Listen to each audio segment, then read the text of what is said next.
안녕하십니까. 건국대학교 김민경입니다. 오늘 제가 맡은 분야가 지금 오늘 세 가지 주제로 돼 있잖아요. 키워드 분야가 생산, 그다음에 유통, 소비.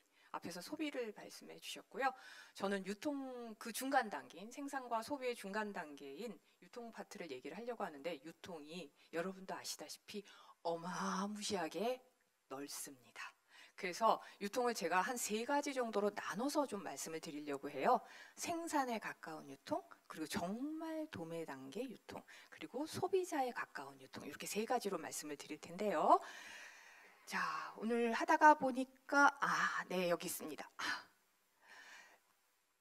축산물 유통과 관련돼 갖고 어떤 것들이 이슈가 되는 건가라고 이렇게 이제 매핑을 좀 해봤습니다. 그래서 이런 키워드들을 좀 잡아봤고요. 그 중에서 특히 축산물 유통과 관련돼 갖고 아까 제가 생산, 정말 중간 단계, 소비하고 가까운 유통이라고 말씀드렸잖아요. 그래서 축산물 유통과는 뭐 온라인 부분 유통, 그 다음에 온라인 거래, 가격, 뭐 이커머스, 이렇게 요런 그런 단어들이, 키워드들이 축산물 유통에 가깝겠다 라고 좀 뽑아봤습니다. 그래서 이런 단어들을 베이스로 해서 제가 좀 마련해봤습니다. 어떻게 마련했냐면요. 첫 번째는 생산에 가까운 파트는 틈새 시장 리부트라고 표현을 했고요. 두 번째 미트 커트는 부분육이라는 뜻이에요. 근데 제가 조금 말을 바꿔서 앞에를 MEET 미트 커트로 했습니다. 부분육을 만나러 가보자 라는 그런 뜻에서 얘기를 한 거고요. 마지막으로 이커머스하고 퀘스천 마크를 이렇게 붙여봤죠. 그 얘기는 전자거래가 어떻게 될 건데? 라는 의미에서 그렇게 퀘스천 마크를 달아봤습니다. 자, 첫 번째 틈새 시장 리부트 해갖고 소고기에 대한 어떤 신시장 개척이 필요하지 않을까라는 생각에서 이렇게 좀 잡아봤습니다. 현재 사회 경제 전체적으로 우리나라가 어떤 상황이냐? 고금리, 고물가, 그리고 소비 양극화가 계속되고 있고요. 그리고 인구 통계가 1인 가구 중심으로 바뀌고 있습니다. 그리고 또 제 옆에다가 신중년하고 붙여놨는데요. 신중년이라고 하니까 뭔가 좀 있어 보이죠. 네. 근데 사실상 고령화 인구가 늘어난다. 베이비 부머 세대들이 이제 정말 딱 진입을 했죠. 그리고 X세대들도 들어갈 겁니다. 근데 이들이 경제력이 좀 있어요. 그러다 보니까 표현을 제가 신중년이라고 얘기를 했고요. 그 다음에 김남도 교수님의 그 평균이 사라진 시장, 작년에 키워드였었죠. 거기서 갖고 왔습니다. 다양성이라는 측면에서. 그리고 마지막으로 올해 키워드가, 아니 내년 키워드, 외식 분야의 키워드가 건강, 힐링, 웰리스, 그 다음에 맛, 요 정도가 되겠거든요. 그래서 이런 카테고리를 묶어서 그러면 올해는 어떻게 변할 것이냐라고 얘기를 좀 해보겠습니다. 자, 먼저 고금리하고 고물가 보시겠습니다. 저쪽 왼편에 있는 그림이 뭐냐면은요, 한국은행 기준금리하고 그다음에 소비자 물가지수입니다. 보시다시피 올라가기도 하고 내려가기도 하고 전반적으로 올라가고 있습니다. 자, 오른쪽 그림 한번 보시겠어요? 기준금리, 한국은행 기준금리하고 그다음에 한우 도매 가격입니다. 소매 가격도 별반 차이는 없습니다. 제가 지금 2017년 1월 달부터 그려놔서 그렇지 저걸 1990년도, 89년도까지, 88년도까지 이렇게 확장을 해보잖아요. 그러면 정확하게 반대로 움직이고 있습니다. 즉 한우 도매 가격은 공급 문제도 있지만요. 사실상 수요 문제도 굉장히 큽니다. 기준금리가 올라갔다는 얘기는 대출금리가 올라갑니다. 그죠? 대출금리가 올라갔다는 얘기는 그 다음에 뭐예요? 가처분 소득이 줄어들 수밖에 없죠. 그럼 당연히 수요가 떨어질 수밖에 없습니다. 뭐에 대한 거? 우등재에 관련된 수요는 떨어질 수밖에 없죠. 그러다 보니 가격이 저렇게 정반대로 나타납니다. 이게 한우 도매 가격, 한우 소매 가격의 특징이에요. 돼지 가격도 살짝 이런 트렌드를 보이고 있습니다. 근데 그 밖에 다른 농산물 같은 경우에는 이런 트렌드가 잘 안 나타나요.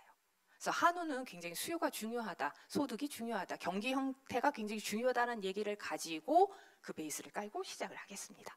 자, 두 번째는 소비 양극화 지속입니다. 저 중간에 플렉스 아니면 무지출이라고 했습니다. 말 그대로 소득이 굉장히 갈라져 있죠. 지금 현재 우리나라가. 그러다 보니까 플렉스, 우리 코로나 겪으면서 명품 소비가 엄청나게 늘어났다고 합니다. 그죠? 마찬가지입니다. 음식물에 있어서도 식품에 있어서도 플렉스가 나타나고 아니면 지출 최소화하든가.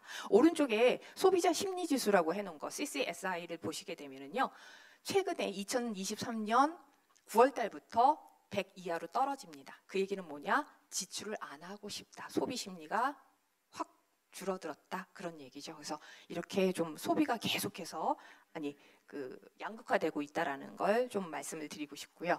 세 번째로는 1인 가구 급등이라고 해놨습니다. 제가 아까 말씀드렸듯이 1인 가구 한번 보세요. 지금 저 추이를 한번 보세요. 지금 현재 34.5%, 2022년도 통계청에서 1인 가구가 34.5% 비율입니다. 2030년, 그다음에 2050년 전망을 한번 보시면 불과 25년 후면 전체 가구의 1인 가구가 대표 주자로 40%에 육박하게 됩니다. 그 다음에 그들의 소비를 한번 보겠습니다. 20, 30대는 간편식 이용 비중이 높다라고 얘기를 했고요. 그 다음에 50대 같은 경우에는 직접 조리 비중이 높을 것이다 라고 했습니다. 그럼 앞으로 25년 후가 되면 어떻게 될까요? 직접 조리보단 간편한 거, 편의성을 많이 찾겠죠. 자, 그렇게 변하여 갈 것 같습니다. 그 다음에 아까 건강, 그 다음 웰니스, 맛 이런 것 갖고 얘기를 하다 보면 이제 이거는 명절에 신세계에서 어떤 선물이 가장 좋은지를 조사한 적이 있었는데요. 그때 보게 되면 제일 오른쪽에 육류라는 표시를 해놨어요. 고기가 우리가 생각하는 고기가 굉장히 비싸고 좋고 그 다음에 누구든지 만족을 줄 수 있는 그런 선물이구나 라는 걸 아실 겁니다. 자, 그러면 이러한 내용들을 총 합쳐서 뭘 원하는 건가? 사람들은 뭘 원할까? 제가 생각하기에는 이런 키워드 속에서는 어떤 다른 축산물 시장을 요구하지 않을까라는 거죠. 그래서 가격, 품질, 맛, 그 다음에 힐링 기능까지 갖출 수 있는 새로운 무엇인가가 필요하다. 그래서 저는 틈새 시장 리부트라고 명칭을 붙였습니다. 그 얘기가 뭐냐면요. 예를 들어서 저는 틈새 시장에 숙성육이라든가 그 다음에 그 다음 장에 제가 미경산후 한우고기 시장이라고 이렇게 해놨는데요. 요 두 가지가 올해 키워드가 되지 않을까 싶습니다. 숙성육 같은 경우에는 이미 시장이 있어요. 단지 활성화가 안 되어 있을 뿐이지.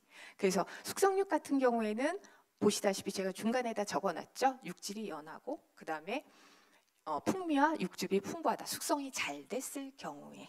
그래서 이렇게 아마 실제로 그 YMC에서 조사한 걸 보게 되면 숙성육에 대해서 이미 한번 경험해 본 사람들은 숙성육에 대해서 굉장히 호감을 표시를 하고 있더라고요. 그래서 숙성육에 대해서도 우리가 다시 한번 돌아볼 수 있는 기회를 가져야 되지 않을까라는 얘기를 했고요.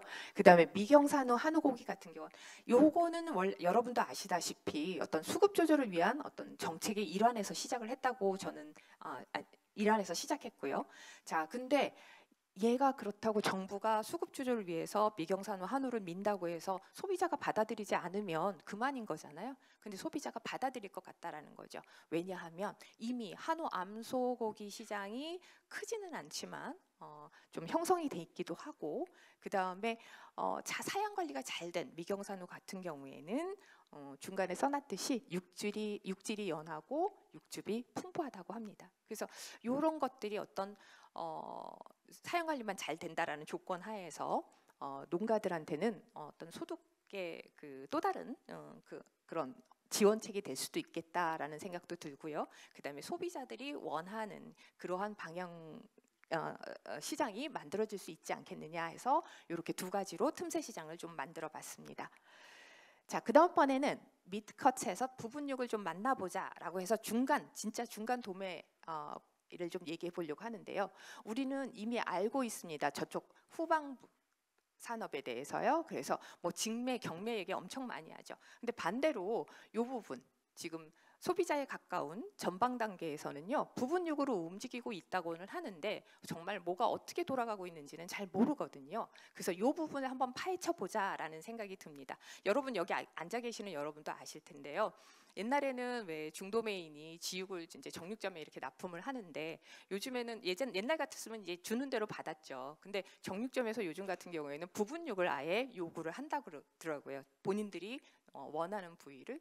또 한 가지는 뭐 대형마트 중심으로 해서 뭐 미트센터가 벌써 10여 년 전부터 움직이고 있었잖아요. 그래서 미트센터를 중심으로 해서 지육이 들어가서 그 다음번에 부분육으로 가공해서 전국적으로 납품을 하고 있는 그런 상황인데요. 자, 그런 얘기들을 좀 해보도록 하겠습니다. 그 전에 먼저 경매 시장에 대해서 부분육 경매 시장에 대해서 말씀을 드리도록 하겠습니다. 2010년 전국의 7개 도매 시장에서 부분육 경매를 시작했고요. 2022년 현재 2개의 도매 시장만 남았습니다. 자, 보시다시피 주로 협신식품하고 농협부천이 이 경매 시장, 부분육 경매 시장을 이끌어가고 있다고 알 수 있겠는데요. 2015년도에 농협음성이 부분육 경매를 시작하면서 그때 한 33,000건 정도 했었었죠. 그때 그래서 2015년도에 저쪽에 파란색입니다. 파란색이 전체 부분육 경매량이 되겠는데요. 그때 잠깐 피크를 쳤다가 하락하는 그런 추세처럼 보이지만 사실상 2010년도, 2003년도는 뭐 협신밖에 없었으니까, 근데 2010년도 한번 추세를 보시게 되면은요, 2015년을 제외하고 아주 완만하게 상향 추세를 보이고 있습니다. 이건 물론 이제 한우 부분이고요. 그 다음번에 돼지를 한번 보겠습니다. 어떤 일개 이제 여기 있는 거는 협신시장 그 자료인데요. 축산물 품질평가원에서 데이터는 가지고 왔습니다. 보시다시피 경매량이 계속해서 줄고 있습니다.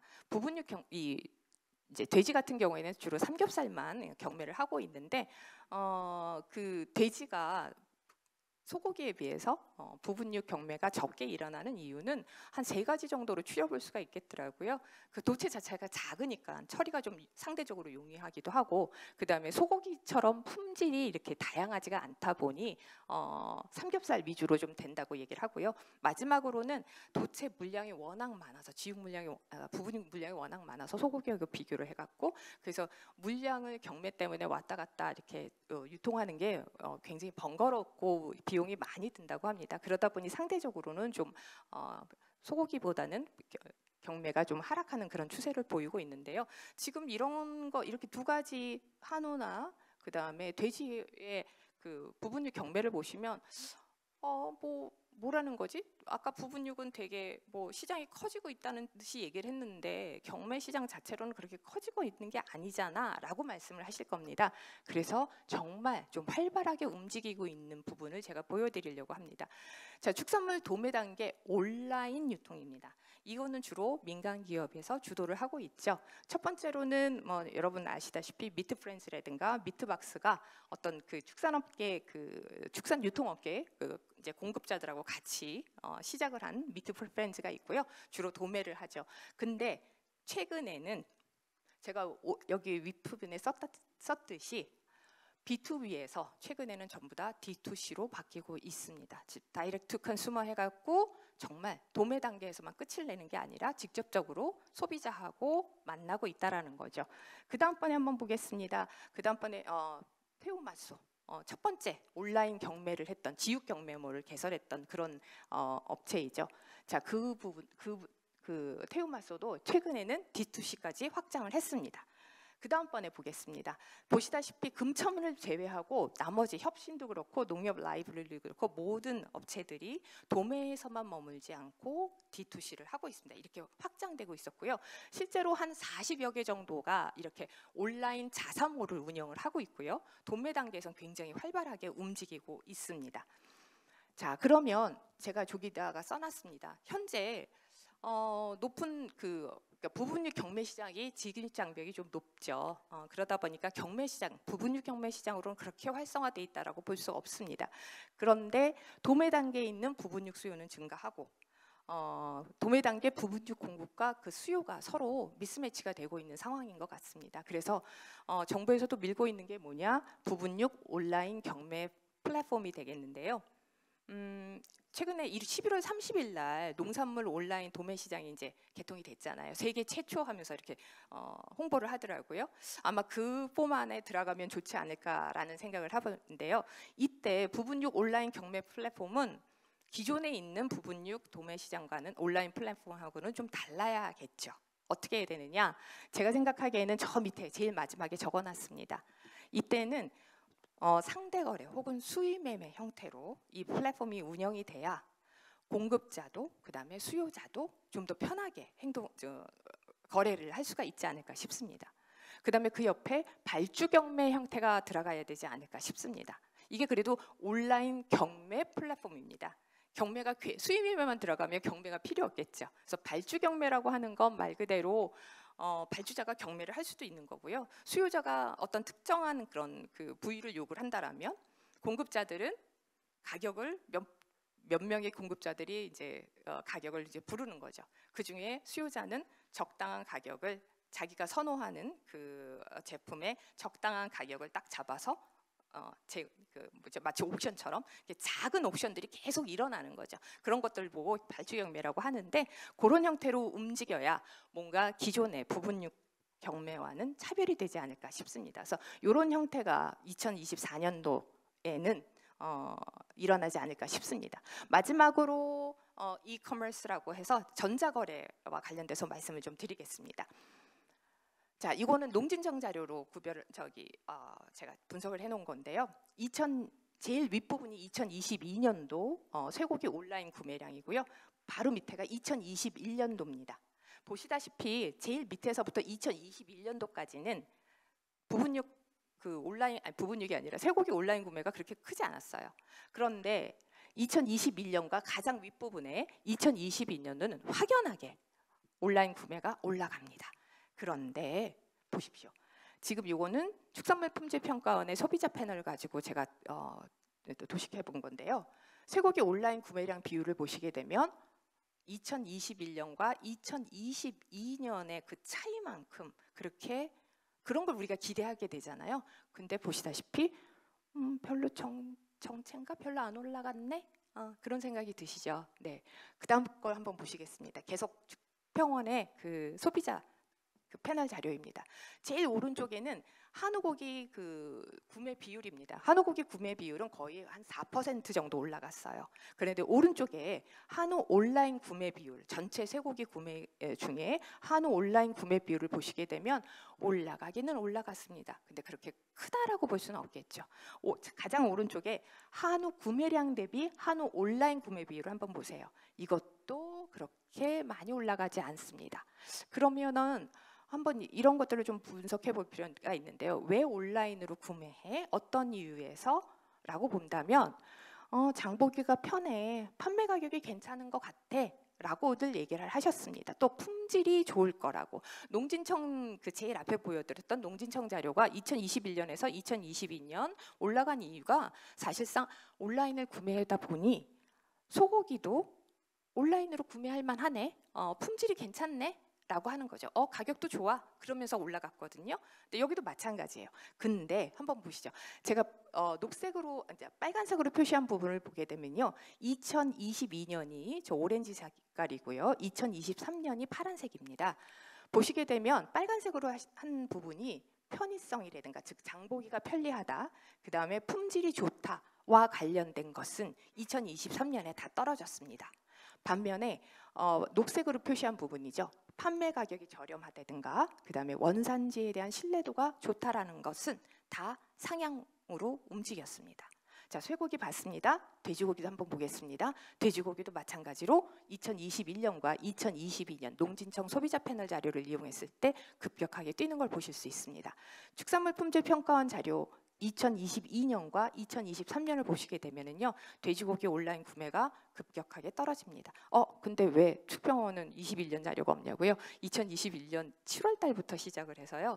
요게 아직 자료를 발표하기가 뭐한데 2021년 자료를 제가 실제 이제 반밖에 없는 자료 갖고 실제 봤을 때도 농진청 자료하고 크게 다를 바가 없었습니다. 그래서 이렇게 자신 있게 보여드리는 겁니다. 그 다음번에 보겠습니다. 가장 왼편에 국내산 돼지고기 구매 비율을 한번 봤더니요. 저 끝에 있는 거는 온라인 구매 아니고 그냥 구매한 비율을 봅니다. 살짝 떨어졌어요. 근데 오른쪽 두 가지를 보시게 되면 온라인 구매 비율을 보게 되면 살짝 또 떨어집니다. 두 가지가 다. 자, 그러면 돼지고기를 왜 온라인으로 구매해? 라는 거에 대한 이유를 한번 봤는데요.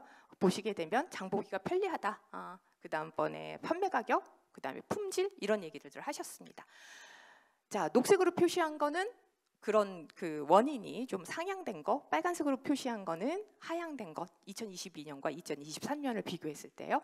자, 가격과 품질 요인은 2022년에서 2023년 넘어갈 때 하락을 했습니다. 녹색으로 보신 데는 편의성과 원산지 신뢰는 향상된 것으로 나타났습니다. 자, 한번 정리를 해보겠습니다. 그래서 품질에 대한 신뢰는 하락을 했습니다. 원산지에 대한 신뢰는 향상을 했습니다. 돼지고기하고 소고기 사이의 편의성과 가격 신뢰는 혼돈의 시장입니다. 자, 그렇다면 어떻게 되느냐? 아까 제가 제일 처음에 키워드 보여드릴 때 온라인 거래했을 때 오프라인으로 대면 거래로 회귀하는 건가? 라는 키워드를 한번 보여드린 적이 있었거든요. 자, 그래서 여기다 적어놨습니다. 일부는 대면 거래로 회귀했습니다. 그 다음에 온라인 거래로 계속 스테이하고 계시는 분들도 많습니다.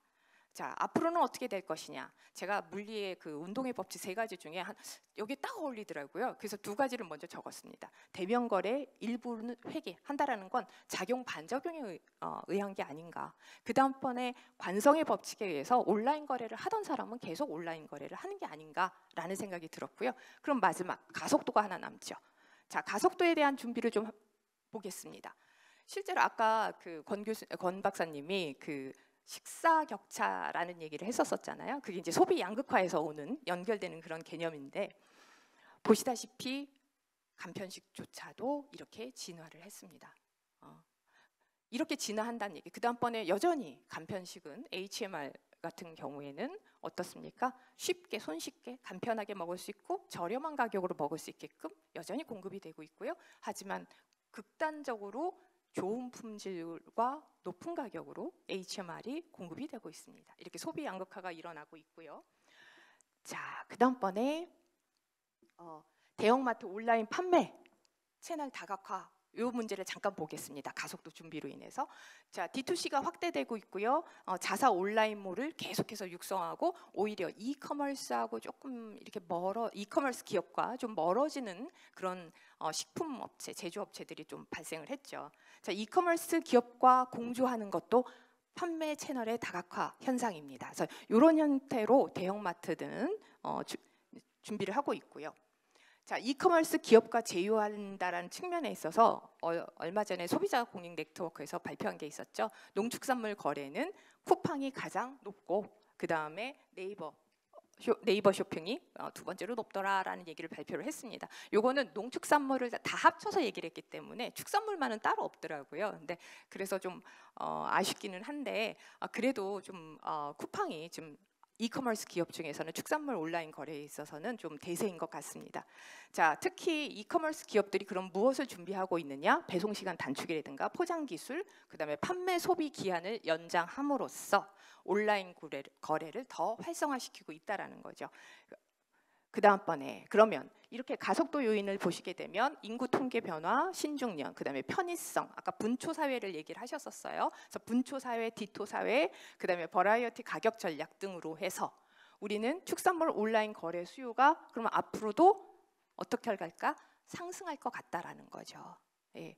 그래서 앞에서 지금 설명을 드렸지만 지금은 잠시 주춤을 하고 있을 것 같지만 앞으로는 계속해서 별 수 없이 갈 수밖에 없다. 왜? 우리는 가속도가 붙기 때문에. 지금은 잠깐 정체이지만 그래서 품질 향상을 위한 저장, 포장, 물류 시설이 사실상 더 확대가 돼야 된다라는 얘기를 하고 싶습니다. 온라인 거래가 상승되기 위해서는.